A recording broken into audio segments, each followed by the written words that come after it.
Welcome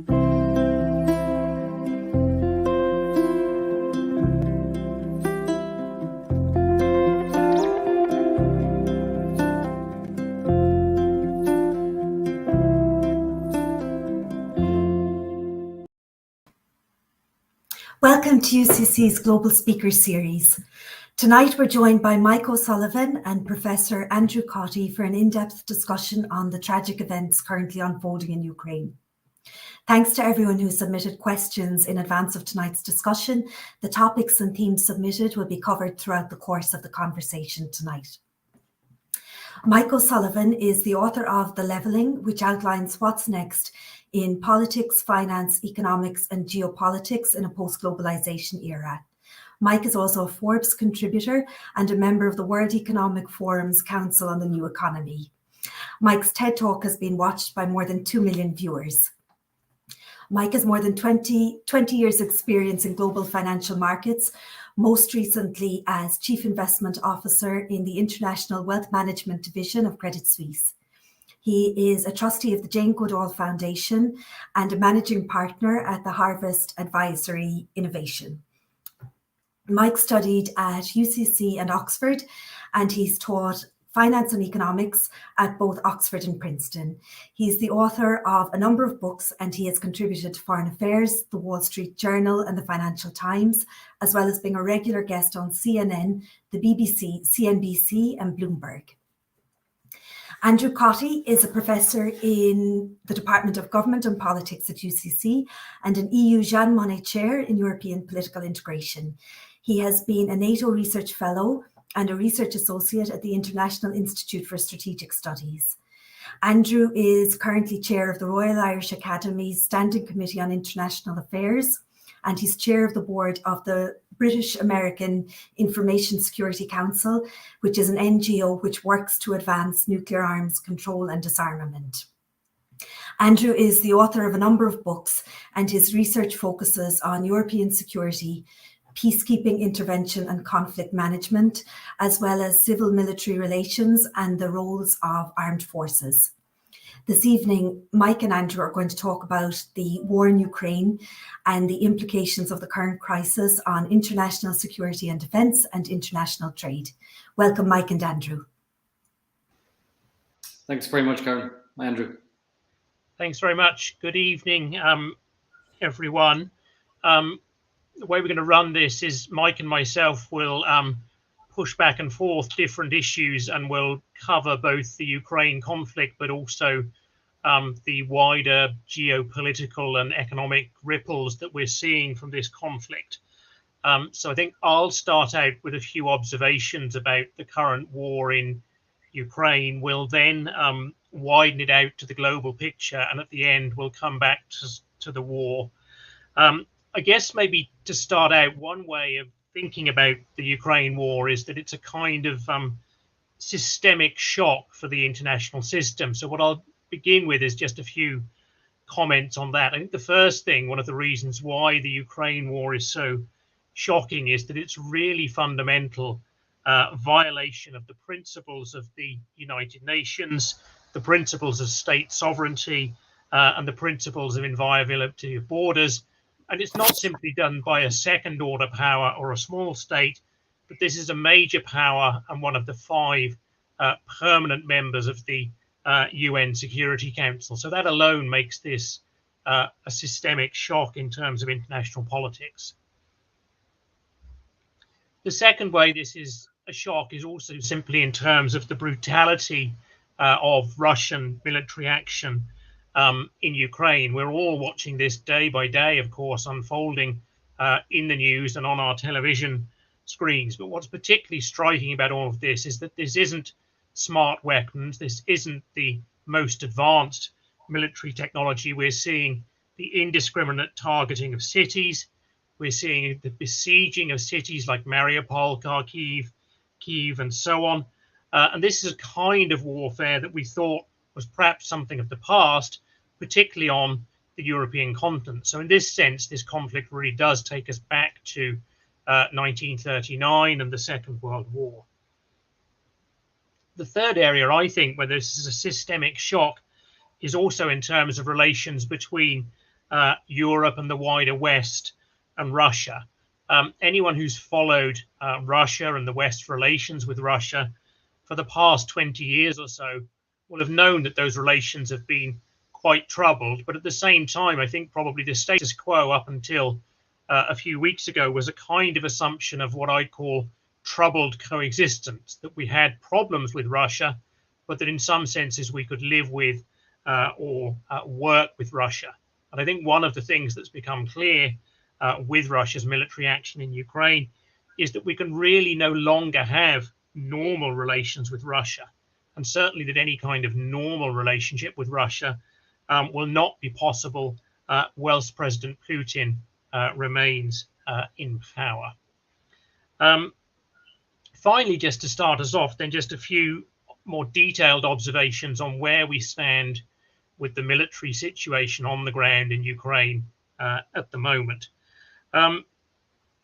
Russia has taken a number of cities, Kherson and Melitopol in the south, but other major Ukrainian cities, Kiev, Kharkiv, Mariupol, remain effectively under Russian siege, with escalating Russian military action against those cities.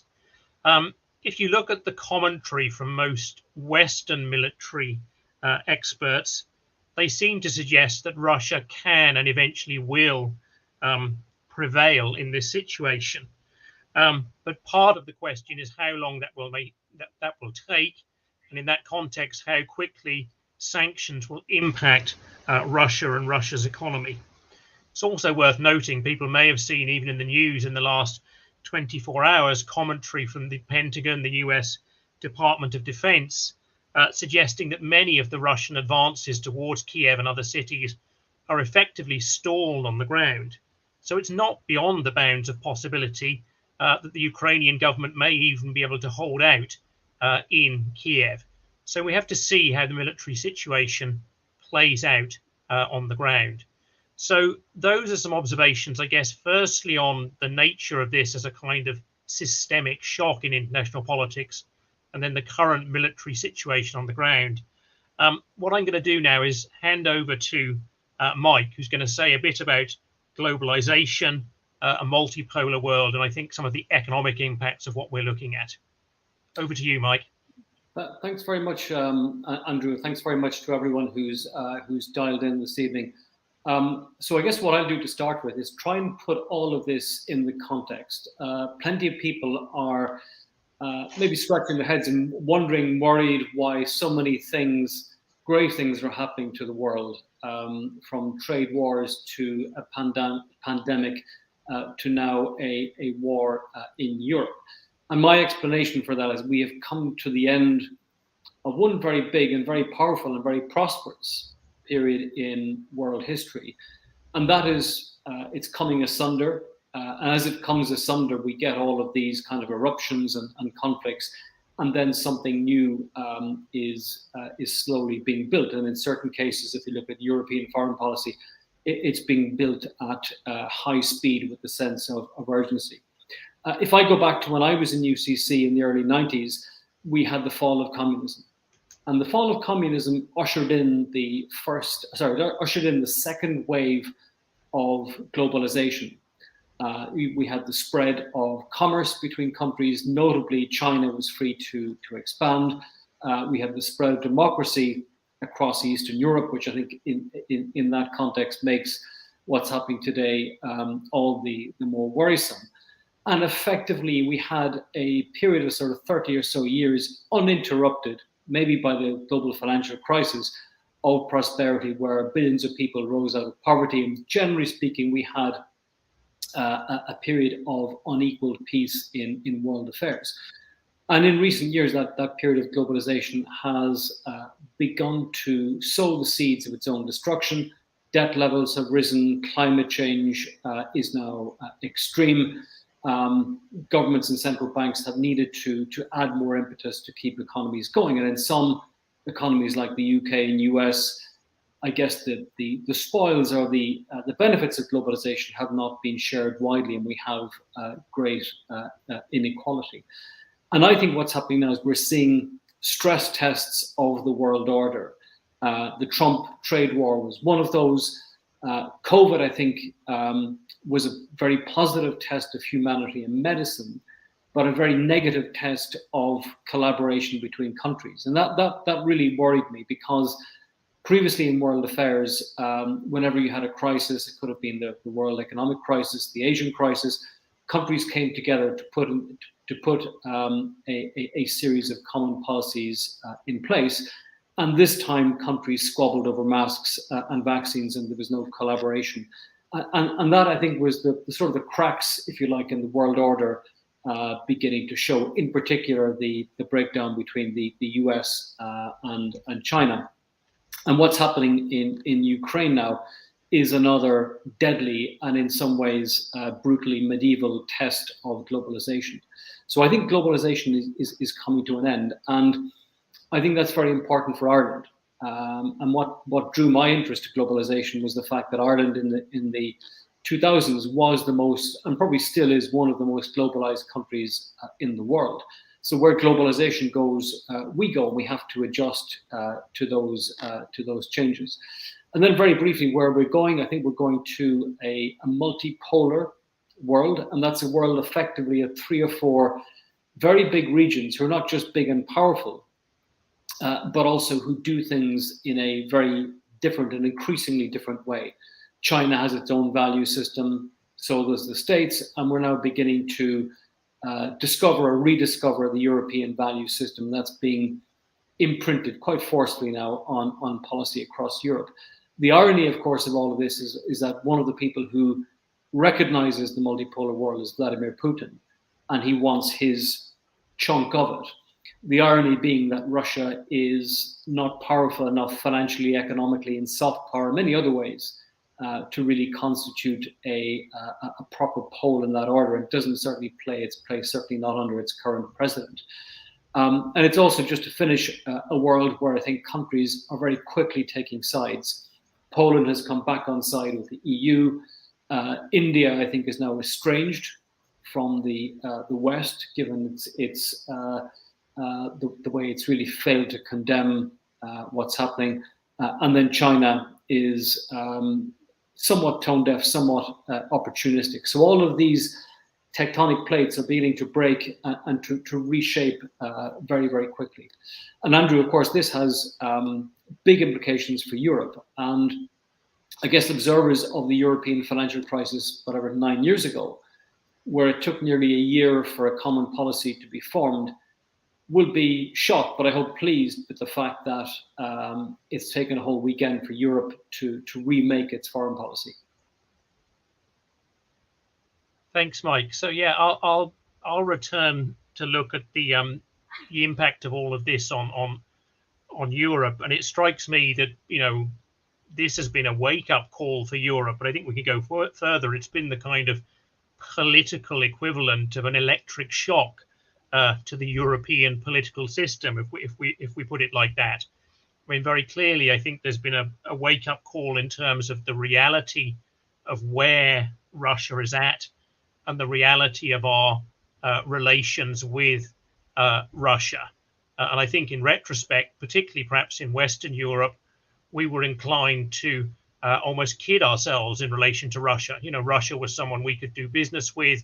We could turn a blind eye to some of Russia's behavior. It's now very clear, that was wrong, and that we need a much more robust policy towards Russia. And certainly, I think that debate has been particularly striking in Germany, and I'll come back to Germany in a moment. But there's been a kind of revolution in German foreign policy, and that includes German attitudes to Russia.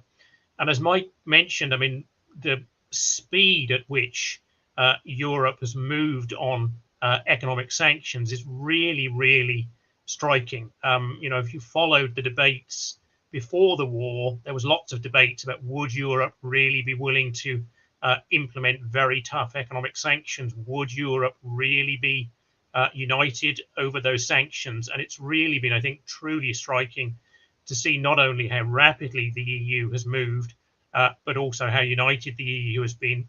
And in conjunction, it should be said, notwithstanding Brexit, the United Kingdom but also the US and countries further afield like Japan, Australia, and so on. The other pieces of this, I think, are also the NATO piece. NATO has moved very rapidly already to strengthen its defences in the Baltic states, in Poland, and so on. And over the next 1-2 years, I think there can be no doubt, really, that we'll see a further significant strengthening of NATO defences in the Central and East European NATO members. The other thing which those listening in on this call may have noted is in the last few days is this, in some ways, historic summit of EU leaders in Versailles. And at this Versailles summit, the EU leaders issued a very strong statement in terms of the need to increase defence capabilities, the need to strengthen the European Union's autonomy on economics, on energy, even as far afield as food. And again, going back to my idea of a wake-up call, very often with the European Union, what you find is that the European Union can engage in a kind of institutional navel gazing, starting to go into the details of the institution, while perhaps avoiding the bigger picture. And certainly, if you look at this Versailles statement, I think that's not been the case. It's been a big picture, but very important statement.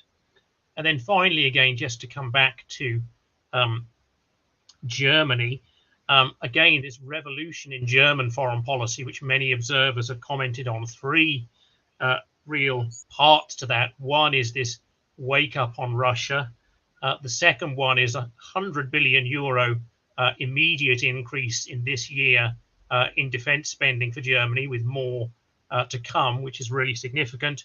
And then also a willingness to supply arms to Ukraine, which breaks with previous German policy of being unwilling to supply arms to conflict zones in all circumstances. So I think, in a sense, we're seeing with Germany the awakening of a sleeping giant. And of course, people will probably know that very often France and Germany have been described as the joint Franco-German motor of European integration. And Mike, you're based in Paris, so I think you're well placed to give us a few observations on the French perspective and President Macron's role. Yeah, so I live in Paris, and for a long time there's a very strong sense that Emmanuel Macron is has been the source of energy and ideas on European policy.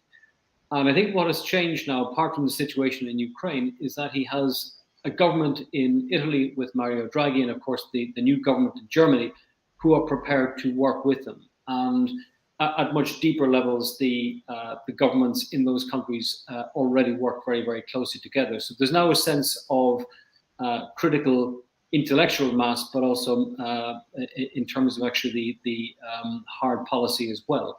He will most certainly be re-elected president. I think part of the requirement of being president of France is that you lead on foreign affairs and you lead the world, and he, I think, ticks that box very firmly in the eyes of French people. And just to understand France and Paris in particular, in the last 10 years we've had riots, many terror attacks, the cathedral has burnt down, etc., COVID.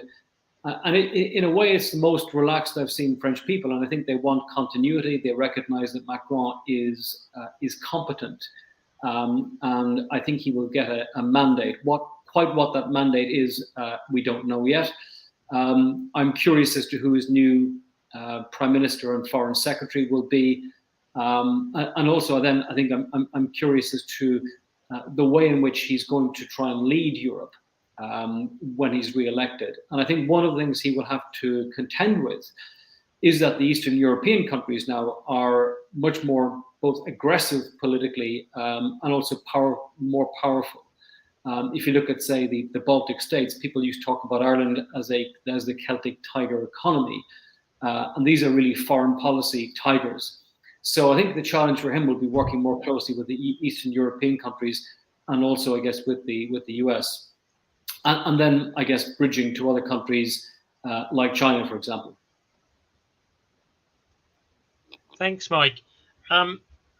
The other thing we might do is widen our discussion out to the global picture, and in a few minutes, Mike will talk a bit more about the finances. I'll talk a little bit about the kind of political picture, and maybe our entry point here can be the sanctions question. There's been a lot of focus on sanctions and Western unity, and I've mentioned this in terms of EU, UK, US, Japan, Australia. If you add all of that together, you might kind of gain the picture of a kind of bipolar or divided world, Russia on one side and the West on the other. But of course, this misses out a large part of the world, which of course is the developing world.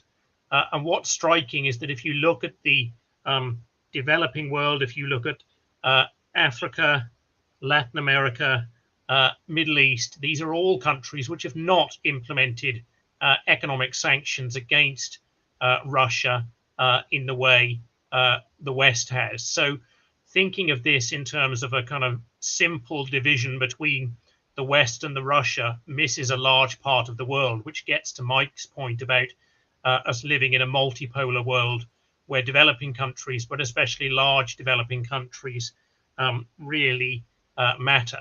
And if we think about the future of the world economy, it's not simply going to be a binary divide between an integrated West and Russia and others on the outside. There are going to be an awful lot of important countries and important economies which will be in a different geopolitical position. And this sanctions question tells us just that. And then briefly, maybe to mention two big countries, which obviously matter a lot, India and then in particular, China. Again, people listening in on the call will have seen probably the coverage of the two UN resolutions, firstly in the UN Security Council and then in the UN General Assembly. And it's interesting that on both of those resolutions, both India and China chose to abstain. So on the one hand, they weren't supporting or voting with Russia, but nor were they voting with the West. So India and China, in a sense, are trying to carve out some middle ground, and it places them in a very difficult and challenging situation. And in the Indian case, for instance, India has a long-standing relationship with the Soviet Union and then in more recent times with Russia, and for instance, buys significant amounts of its defense equipment from the Russian Federation. So India, one can see, is in a challenging situation. And then perhaps even more so, China. In the run-up to the Ukraine war, in the weeks before the war started, there was this major summit between President Putin and the Chinese leader Xi Jinping. They agreed a statement which said that their partnership had no limits. But if you look since the war has started, China finds itself in a very awkward, I think, situation. And in a sense, China still has a choice to make about how far it will either back Russia or alternatively put pressure on Russia to bring this war to an end. And again, in the last few days, there have been reports in the Financial Times and elsewhere that Russia is turning to China for economic assistance, but maybe even for arms supplies. And right now, China's position on all of this is unclear. So how China goes on this one will have really major implications, not just for what goes on in Ukraine, but for the wider relationship between China and the West and for the world economy. And I think, Mike, you're going to say a bit more about the economic situation, and maybe this is the first financial war, if we put it like that. Andrew, I do think this is the first financial war.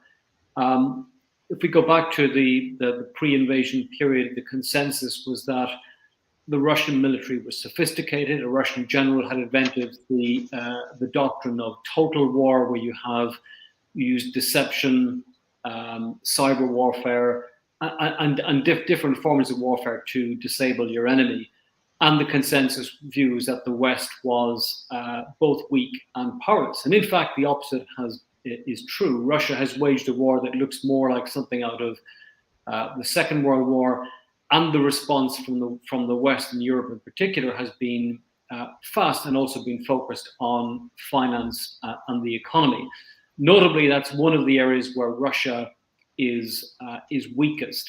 I expect that the Russian economic system will run into, in coming weeks, huge problems, not just in terms of financing, but if you think about the productivity shock, if you think about what the labor force are going to do, if you think about the implications of any security clampdown in Russia, we could see a near midterm hit to the Russian economy of 20% or more.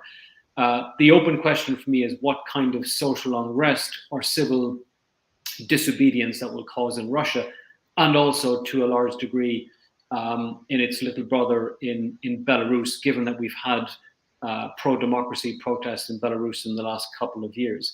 So that's one of the next phases of this conflict to look for, is the actual economic damage on Russia. Much of that I expect to be permanent. I think by and large, most multinationals have acted commendably in detaching themselves from Russia. They are showing that some of them at least have a sense of corporate responsibility. And that kind of detachment, I think, will actually be very, very hard to reverse if Vladimir Putin stays in power. There's a lot of talk about what China will do here and whether China can make up the shortfall. And if you just look at the sectors and the composition of the Russian economy, apart from commodities, it's very hard to see China making up much of that 20 or so percent economic shock. And indeed, the Chinese may not want to do so straight away. I think they will look at Russia and see a country that is weakening economically, has many cheap assets which they can buy. And that may cause tension between Russia and China in the near future, as China looks to come in and buy many Russian companies. There's also a lot of talk about this being a crucial moment for the dollar and the euro in terms of the Chinese now spreading the usage of their currency. And we've had talk that Iran and India will trade with China, not in dollars, but in renminbi or yuan. I'm a big skeptic here. China is financially not powerful. The renminbi is only about 2 or 3% of world trade. The dollar is 58%. The euro is about 22, 23%.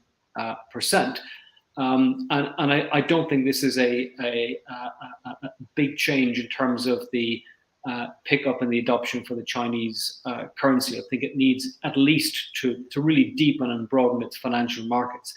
And also, I think if countries from Bangladesh to Nigeria, like many other countries, they will be forced to take sides and decide what foreign currency they will use effectively alongside their own currencies. And for many of them, it will be the dollar. For North African countries, for example, it can still be the euro. Also, a lot of talk as to people running to cryptocurrencies like Bitcoin. Again, we haven't seen much activity coming out of Russia in Bitcoin. In fact, it's a way for Russians to get money out of Russia. And I think in the West, we will see more and more scrutiny and regulation of the apparatus and the infrastructure of the crypto world. So in a way, many of the crypto exchanges, I think, will be losers at the margin. As a final point, and again, you mentioned China.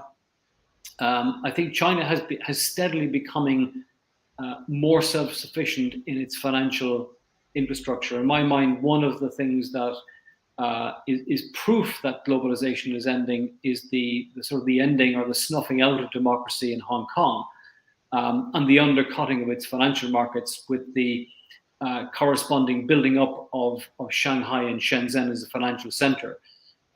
So I think if there is some kind of conflict with China in the future, which many people talk about, I don't think it will be a financial one in the sense of the West putting pressure or sanctions on China. It's just too big a player. But sanctions and economic disengagement will work in Russia. And I think in coming weeks, we'll see the effect of that. Thanks, Mike. I mean, one thing I might add to that is that for anyone who's watching China, one of the things which we heard about in the last few years is the Chinese dual circulation strategy. So this is the kind of now official policy of the Chinese government to develop two strands almost to the Chinese economy, one which is global and external and globally engaged, but a second one which is effectively primarily internal and which tries to reduce China's dependence on the global economy. So in a sense of Mike's hypothesis about the retreat from globalization, this Chinese dual circulation strategy, as the Chinese government puts it, I think could be viewed as a Chinese variant of that. And certainly I know that some prominent Western observers of China think we're likely to see more of that we're likely to see China emphasizing more and more its ability to rely on its own resources and its own economy and trying to reduce its dependence on the global economy. And certainly if China looks at the way in which Russia has been hit by the Western sanctions, I think that will also push China potentially in that direction. One of the other things which Mike mentioned earlier was the way in which Ireland has been deeply embedded in the global economy. So we're going to bring the conversation a bit closer to home now. I'm going to say a bit about Ireland's foreign and security policy, and then Mike, I think, will say a bit about the economic and political implications of all of this for Ireland. For me, certainly what's been striking is that if you look at the internal debate on sanctions within the EU since the start of the war, Ireland has been very much in the middle of that, very much supportive of the sanctions and supportive of a tough approach towards Russia. So for me, I think this really emphasizes that for Ireland, there really is no credible alternative to the European Union. And if Brexit reinforced the centrality of the European Union to Irish foreign policy and to Ireland's place in the world, I think the Ukraine war and the crisis now with Russia has only really reinforced that there is, as I would argue, no alternative for Ireland but the EU. And the questions then, of course, become exactly what kind of EU and what kind of direction the EU will move in. The other debate, of course, again, bringing this closer to home, is the debate on neutrality. And again, to me, what's been very striking is the kind of statements we've seen from the Taoiseach, from government ministers and from other prominent TDs. And all of those tended to emphasize that Ireland may be militarily neutral, but it's not politically neutral.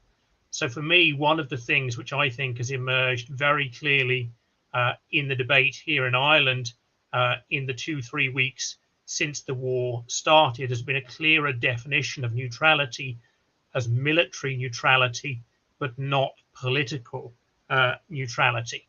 Of course, exactly what that means remains to be fully determined and debated. And it's interesting also, I think, that the Taoiseach mentioned the possibility of having a citizens' assembly on neutrality to discuss in a really detailed and thoughtful way, perhaps whether Ireland should remain neutral, but if Ireland is neutral, what does neutrality mean? What kind of substantive policy implications should that have? And I'll maybe just highlight two things, one of which I think where there may almost certainly be change, and another one which may also be important. One of those is the so-called triple lock. Again, probably those listening in on the call may be familiar with this, but the triple lock is the argument that the overseas deployment of Irish forces must have a decision of the government, the support of Dáil Éireann, but also a decision of the UN Security Council. And in the context of the Ukraine war, this third element of UN Security Council approval is increasingly problematic because, of course, UN Security Council approval depends on the support of the 5 permanent members of the Security Council, which, of course, includes Russia and China, and effectively, in one sense, gives Russia and China a veto over an important element of Irish foreign policy.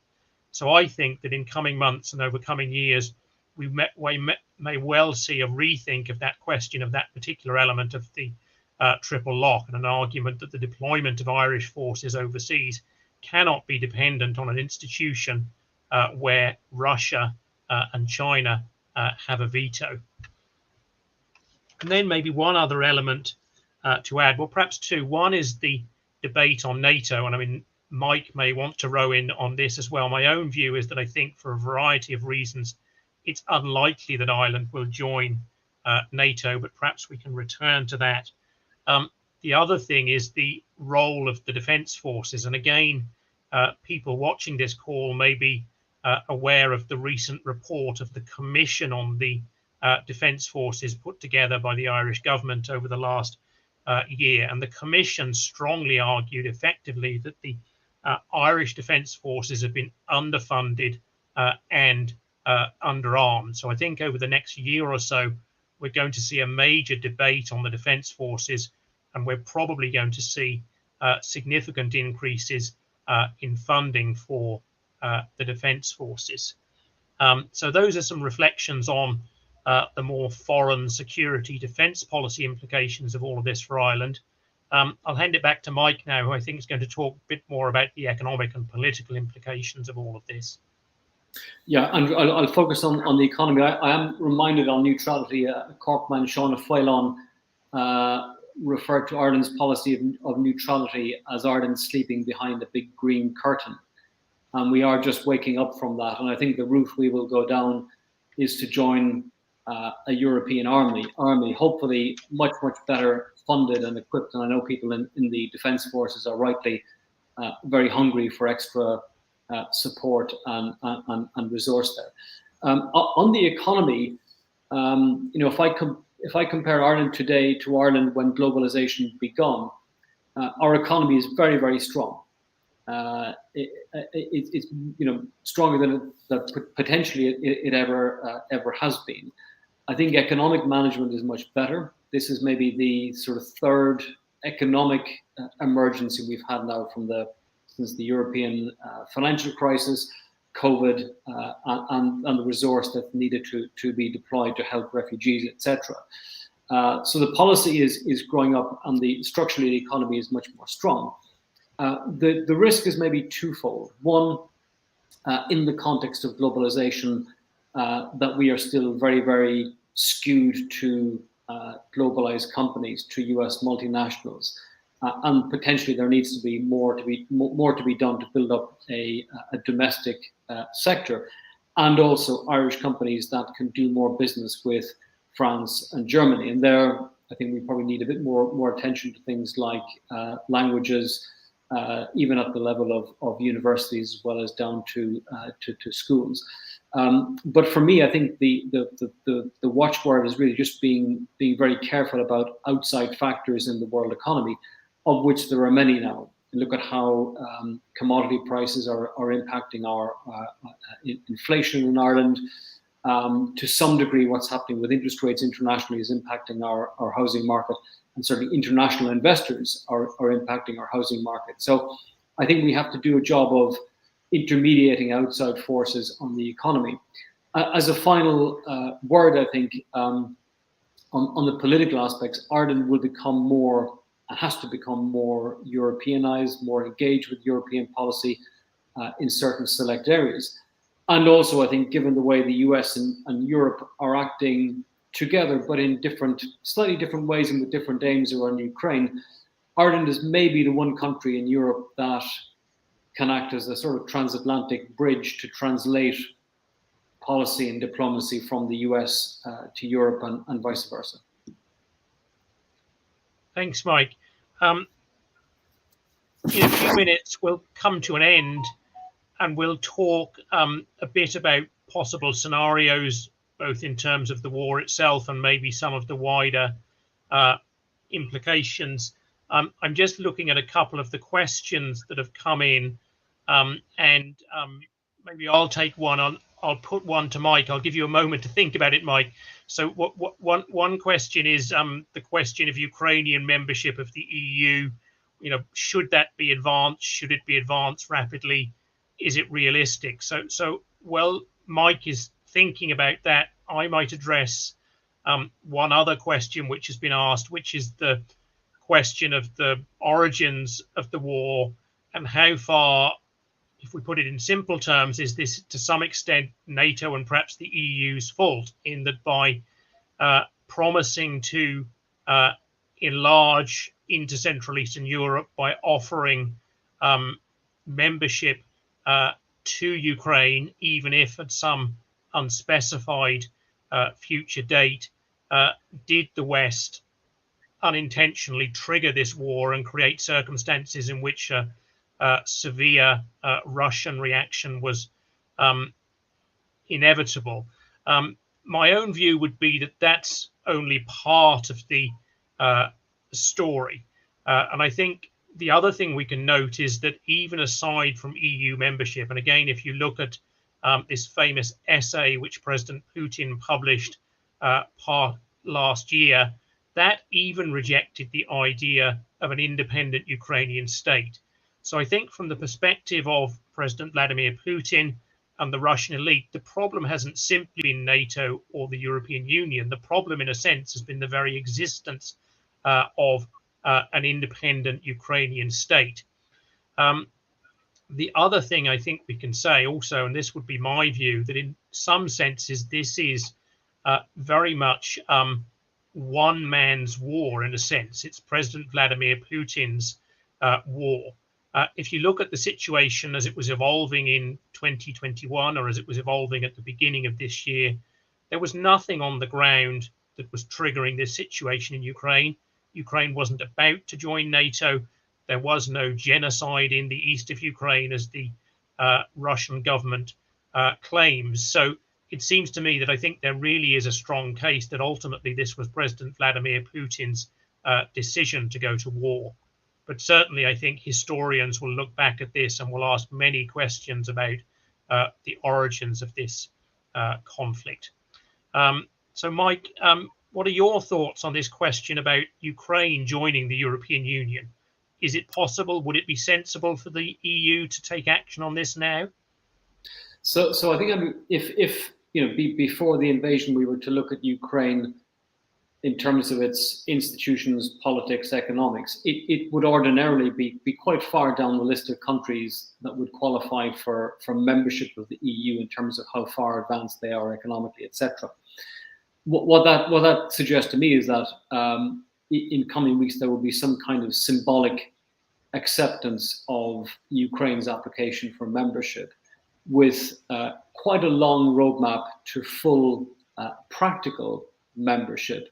But also, I think in the short term, more special rights for Ukrainians. So before this, Ukrainians could travel around Europe without a visa. So I think we will have the introduction of more special rights for Ukraine. I think in the short term, what's going to be really important as well is the beginnings of a reconstruction plan for Ukraine, given that so much infrastructure, so many of its cities have been destroyed. So there needs, and there will be, I think, some form of Marshall Plan for Ukraine. What's also interesting in terms of EU membership is how this is forcing Eastern European countries to take sides. Poland it had this kind of vexatious debate or argument with the EU over EU values, specifically gay, lesbian rights, and issues over the judiciary. And I think Poland has now won a lot of soft power diplomatically with its handling of the refugee crisis and other parts of this crisis. Other European countries have been much less helpful. Hungary in particular And then Serbia, which is on the list to join the EU, has been close to hostile to the EU. So it actually may be that Ukraine will join, but that other countries will actually drop off the list, and you get more of a filtering of some of these Eastern European countries, I think ultimately to their own detriment. Thanks, Mike. So we're going to begin to bring this to an end, and I think we'll both weigh in with some comments about scenarios and how the Ukraine situation may play out, but the wider implications of all of this. My own view is that you have occasionally these points in history where things really are uncertain, and depending what path events unfold down, we can end up in quite different scenarios. And I think that's really one of those situations where we're at in Ukraine at the moment. At the beginning of this, I mentioned briefly the military situation on the ground in Ukraine right now. Kiev and other major Ukrainian cities are to a large degree surrounded by Russian forces, but those Russian forces haven't yet been able to take those cities. Many Western observers suggest that eventually Kiev and other Ukrainian cities will fall to Russian forces. But again, that depends, partly perhaps on the extent to which provision of things like these Javelin anti-tank missiles and perhaps some air defense systems or anti-air systems to the Ukrainian forces increases and maybe enables them to withstand these Russian offensives. So that's one uncertainty that I think we don't really have a clear handle on at the moment. The second one is the impact of the sanctions, and Mike mentioned, how quickly the sanctions will have a major impact on Russia, and then the question of how far that's likely to trigger civil unrest within Russia itself. And that in turn perhaps will then put pressure or not on the Russian leadership in terms of its willingness to compromise in any ongoing negotiations with the Ukrainians. And one maybe footnote that I would note here is that we're hearing quite a lot of talk about the negotiations between Russia and Ukraine, but very little detail about what's really going on in those negotiations. So it's very hard to tell how much of substance is going on in those negotiations, and if that's the case, what that substance may be. Couple of other areas of uncertainty. One is that what happens if Russia wins? Even if Russia wins in the narrow sense of being able to defeat Ukraine militarily and being able to take Kiev and other major Ukrainian cities, Russia may face the possibility of a prolonged insurgency, and this may bleed Russia militarily and economically. Finally, of course, there is the question of whether Vladimir Putin may fall from power. And it seems to me, again, this is a huge game changer. In any scenario in which Vladimir Putin now remains in power in Russia, my view would be that the relations between Russia and the West are going to be extremely strained. But equally, were Vladimir Putin to fall within months or weeks, or maybe within some years, then we could be in a very different scenario. So those are a few of my own thoughts about the kind of range of scenarios and the level of uncertainty we face arising from Ukraine. So I think I'll now hand over to Mike for some final thoughts on future scenarios. Mike, please. Yeah, Andrew, I mean, not totally dissimilar. And if I can kind of give short, medium, long-term effects. In the short term, I think within a week, I hope there is some kind of negotiated ceasefire agreement, because I think the incentives are rising for both sides to do so in terms of the damage to Ukraine and the lack of power of the Russian army. And that settlement around Ukraine may take the form of a kind of an Irish kind of neutrality, a nominally neutral country, lots of friends in the West, militarily not that powerful. Part of it is occupied.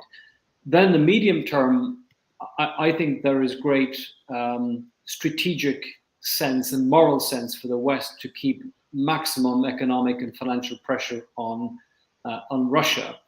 There is a risk that Russia strikes out, cyber war, or there's some kind of small attack on one of the Baltic states, or something like that, or even an incursion into Poland that may try and provoke NATO.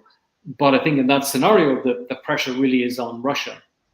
And then in the long term, what I'm watching for really is how united or divided the world is after this, and whether, unfortunately, the world divides into democratic, liberal countries and countries that are happy to be under managed democracy, dictatorship, tyranny, etc. And 70% of the world's population in Africa, in around parts of Asia, are looking on, and there's they will have to choose models of development. So the choice for them is becoming more stark. And then, of course, the position of China in this really is key. And I don't think they've played this well so far yet. Thanks very much, Mike. So we'll bring this to an end in a second, but I think, we should, of course, sort of return to where we started, which is the situation in Ukraine right now. So, of course, our thoughts and our sympathy are with the people of Ukraine, ordinary people who have been placed in such appalling circumstances. And these are, of course, the greatest victims of this conflict. But we might also reflect that there are also other victims of this conflict, including, for instance, Russian conscripts who may have been forced into a war they have little or no real understanding of, and people in Russia. And again, we've seen those brave people within Russia who've been protesting against the war, but we see those people being imprisoned and so on. So again, to finish up, really, I think our thoughts are with the people on the ground in Ukraine and the appalling humanitarian suffering which is ongoing. And as Mike says, we all hope that a ceasefire will come as soon as possible. So look, with that, I'll bring this to an end. And what I'm going to do is hand back to Karen, who I think probably has some news on further talks that will be coming in this series. Karen. Thanks, Andrew, and thanks, Mike. Thank you for sharing your insights on the changes to globalization and multilateralism that have occurred since the invasion of Ukraine. Thanks also to everyone who joined us this evening. The next talk in UCC's Global Speaker Series will take place on April 12th, when Professor Ursula Kilkelly will be joined by Vice Admiral Mark Mellett. This talk will also be available to watch on UCC's YouTube channel. So Mike and Andrew, thank you again for a very informative discussion tonight.